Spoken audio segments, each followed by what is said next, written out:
Hello, everyone, and welcome to the Don't Risk It podcast presented by VFIS Client Risk Solutions. This program focuses on the exposures our clients frequently encounter and discusses the potential solutions to help reduce these exposures. I'm your host, Chris Rogers with VFIS Client Risk Solutions, and today we're discussing vehicle rollover prevention. I want to welcome Mike Baker, Dave Bradley, Brian DeQuinn, and Blair Tyndall back to the program. They're all members of the VFIS Client Risk Solutions team, and they're here to offer some suggestions on helping you prevent rollover accidents. Gentlemen, thank you for joining me today. I really appreciate your time. Thanks for having us, Chris. Thank you, Chris. Glad to be here. Thank you, Chris. Appreciate your time. Absolutely. So to start the questions off, why is rollover prevention an important component to think about? Chris, I'll start with that. It's really something to think about because when we have these type of events, typically there is significant injury or death that's associated with them, plus the high dollar loss that's associated with that vehicle. Most times in a rollover prevention or rollover incident, that vehicle is going to be totaled, which is going to be a high loss. But the turnaround for replacement is going to be a significant period of time as well. What is it now, like at least 24 months for a fire apparatus, maybe 36 for ambulance? At least, depending on where you're getting it from. So what type of driver training should be included with a rollover prevention program? Another great question, Chris. And, specific focused training on your type of vehicles. So, and it's both a classroom portion and also a practical portion, in our opinion. The classroom portion, specifically looking at the height of your vehicles, the weight of your vehicles, the stopping distance of your vehicles, understanding how they are different from a normal passenger vehicle. The second practical part that I always like to suggest to departments is your tire impression is about 8.5 by 11 inches, about the size of a piece of paper. Go out to your bay and put a piece of paper at each tire, move that vehicle, and that practical idea of seeing just what holds you on the road sometimes has a dramatic impact on your staff. I think from an education perspective, too, it's important to understand how your vehicle is going to respond for some of these high rollover situations. So understanding the sway controls, understanding how that vehicle is going to respond, old technology versus new technology, certainly drastic differences from that perspective. So it's important to know how is that vehicle going to respond and how do you anticipate it to respond? Yeah, just to piggyback on that too, doing some training to let the driver know what the vehicle feels like when it leaves the roadway, how to correct that vehicle once it's off the roadway, and how to avoid the actual rollover and how to try to mitigate that problem once it leaves the roadway. The other thing to consider, Chris, is you want to know your response area. So know the hazards that exist in your particular response routes with narrow roads or roads with no shoulders, low shoulders, roads that have high cambers and high peaks in the center. Those are all a key part. The other side, too, in rollovers is think about those areas where weight can be a problem. So driveway culverts at the end of driveways or residential private bridges that aren't rated for your vehicles. Those all pose hazards as well for rollover of your vehicle in those response times. So when it comes to policy development, it's pretty easy to develop, or not easy, but it's easier to develop a policy for intersections, speed. They're kind of cut and dry. What about developing a policy in regards to rollover prevention?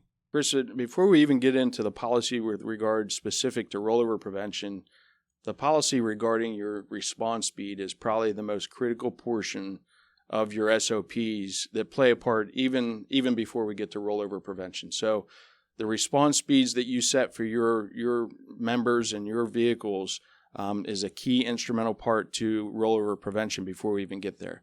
Now that we're there, your policies for rollover prevention should be, don't overreact or make a quick reaction movement.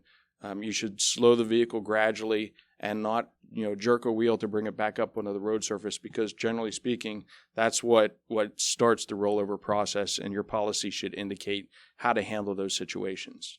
Well, and to piggyback off that, Mike, I think your policy really needs to be a step-by-step algorithm for how do we prevent it, or in the event that we near activation of the sway control system, how do we manage it accordingly? So it's really a step-by-step guidance, if you will, on how we're going to mitigate that problem and avoid it. So what about areas that might have, a large concentration of animals? Is that something that should be talked about in the policy? Yeah, absolutely. You know, with what Mike said about jerking the wheel, there should be a process from a training standpoint of, if there's an animal on the road, do what you can to avoid it safely, but don't yank the wheel, don't swerve left or right.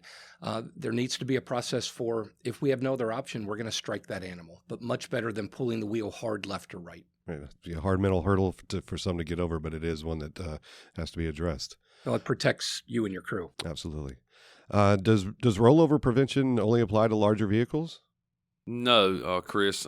We have seen more and more instances of SUV type vehicles, utility type vehicles, larger passenger vehicles like 4-door pickup trucks with camper shells that have a high clearance in some of our areas that are prone to winter weather, and all of those vehicles have a different center of gravity from a passenger vehicle. And again, as Mike mentioned earlier, speed is paramount in this. Knowing the limitations of your vehicle, keeping it at that speed where you can control the vehicle if things start to go bad, if you will, as far as stopping distances, not leaving the roadway, and those kinds of things. But all vehicles are subject to rollover. That's certainly true, and that needs to be taken into consideration into training, that each individual vehicle has different vehicle dynamics.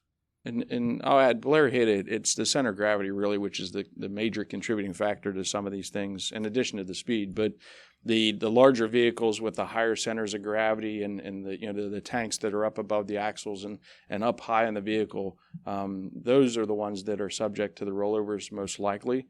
But we do see all variations of vehicles that are rolling over in the program. Something else we hadn't talked about, but it plays a factor is, especially in the volunteer departments, a lot of these vehicles are being operated by a single person as a support piece for water flow. And you think about a single person being in the vehicle, trying to navigate, trying to work on the radio, the distractions play a part in the rollover issue.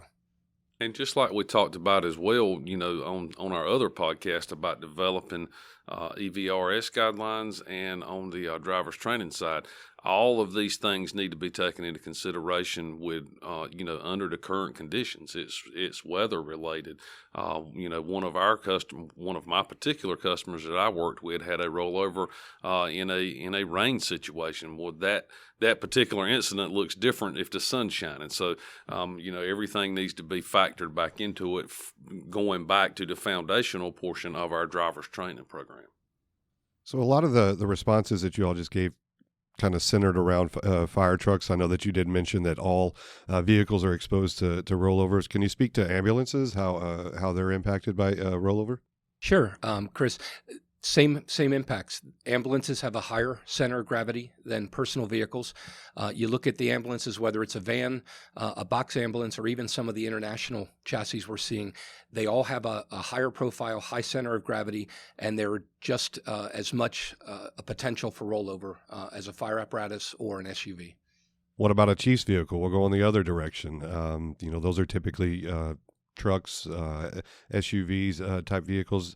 What's their potential for rollover? Chris, just like Blair said, it's really any vehicle on the roadway. So the Chiefs vehicle is no different. It depends on the response. It depends on the terrain. All of those things factor into it. So really, there is no one vehicle that's less likely or more likely. It really depends on how you're operating that vehicle, the terrain that you're operating the vehicle, the conditions that you're operating the vehicle. All of those are factors. And just to add to the end of Brian's, speed. Regardless of the vehicle you're operating, as Mike relayed very early on, most of this is about speed and understanding your vehicle dynamics. So I think to oversimplify it, unless we start responding in lowriders, then basically every vehicle in our fleet needs to be considered for rollovers. Yeah, the other thing that you may even want to consider, and we're going to touch on it in a different podcast at some point in time, is response reduction. Do you need lights and sirens for those water shuttles or those tanker shuttles to supply water supply? It really, how many times are we running emergency with that water only to sit fourth tanker deep at the dump tank waiting to put that water into the tank? So are you really making sense with what we're doing and pushing these vehicles to the edge 100% of the time? So as a chief, you really have to evaluate your situation, but keep that in the back of your mind. Is we talk about this speed issue. Is there ways that we can take that out of the equation? Mike, I think that's a great point. And I think it's a good topic to really just understand that a lot of this is culture change. I mean, in the emergency services, the culture is changing. The things that we're doing is changing, and we have to be open to that. We need to be mindful of that. We need to take that culture change seriously. And I just wanted to add as well, all of these things that we're talking about, we can have policies, procedures, and training. What we've seen in the field that has really worked is time behind the wheel, getting comfortable with that vehicle. The driver needs to feel comfortable with the limitations of that vehicle, with how that vehicle responds to hard stops and turning and those kinds of things. These vehicles are much larger than the passenger vehicles that some of our members are used to driving historically, and they probably learned on a smaller vehicle. So behind the wheel training is key, and getting them comfortable with how that vehicle responds to them. And this is something you need to revisit on a frequent basis. It's not just a once and done training for awareness on rollover prevention. Like Blair said, you get that comfort, or that person who's driven for years and years in that vehicle, or maybe they drive commercial vehicles for a living. This is a little different than just traditional, commercial truck driving. We put them in an emergency situation. There's a speed, there's an adrenaline rush that some folks have in this. And, those folks who've driven for years, there may even, now we throw in a complacency situation where, hey, that drives just like my car. I've driven this for years and I'm comfortable with it. And you kind of just get to that edge, and next thing you know, you're a victim of a circumstance like this. So the last question that we typically like to end the program with, what resources are available related to rollover prevention? Chris, there's a lot of different resources available. So certainly going to VFIS.com and looking at the rollover prevention communique, looking at the EVRS guideline communique, as well as looking at responderhelp.com and looking at the sample policies that are already drafted and ready for you.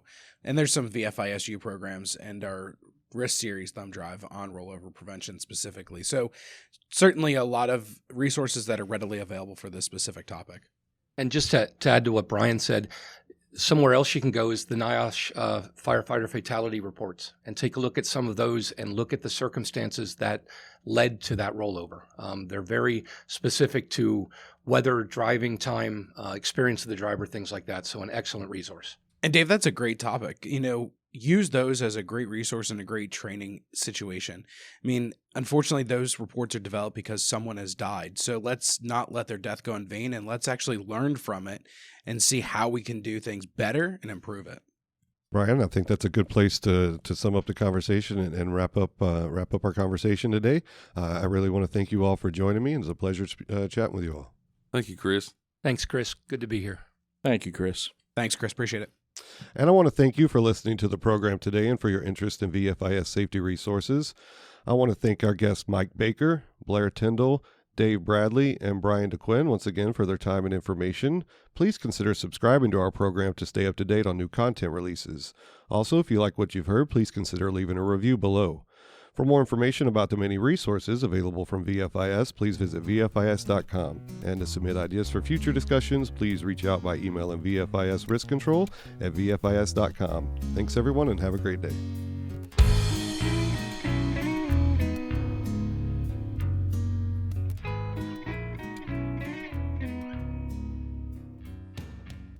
The views, information, or opinions expressed during this program are solely those of the individuals involved and do not necessarily represent those of Gladfelter Insurance Group, VFIS, and its employees.